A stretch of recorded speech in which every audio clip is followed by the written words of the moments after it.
Think about all the goals that they've scored. Kane and Son, they've had space. Kane's dropped in and Son's got on the shoulder, and they played a ball over the top and they're in. You know, Brighton just literally dropped off. There was no space to run into.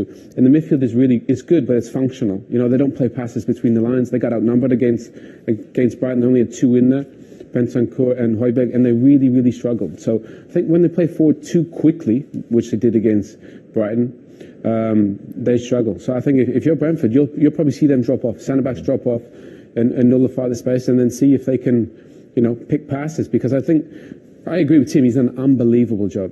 But they can't really control the game, passing-wise. That's not his. They're good on the break, the ball over the top, and quick transitions. That seems to be it, doesn't it, Sam? When you look at the front three for Tottenham, you look at their attackers, you look at the attacking options for Arsenal and Manchester United, perhaps West Ham as well, if you include them in the teams going for the top 4.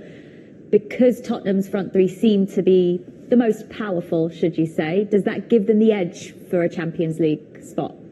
I suppose it probably does, because they're all about as inconsistent as each other. Yeah.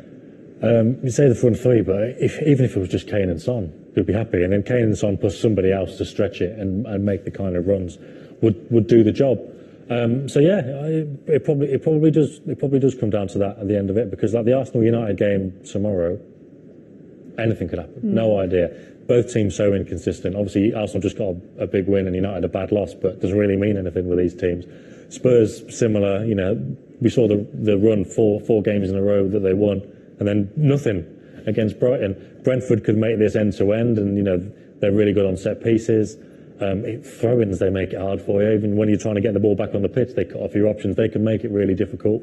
But when you've got somebody like Kane, or you've got the combination where suddenly Kane drops off, how many times they do it to Man City? If they can do it to Man City, they can do it to anyone. So yeah, that might well be what swings it come the end of the season. And Brentford are one of the form teams in the division right now, Tim. That's come out of nowhere, really. They've won 5 of their last 6 matches. They're going to cause Tottenham a lot of trouble. And their former player, Christian Eriksen, is just playing out the skin at the moment, isn't he? Outstanding. He's been a great signing for them.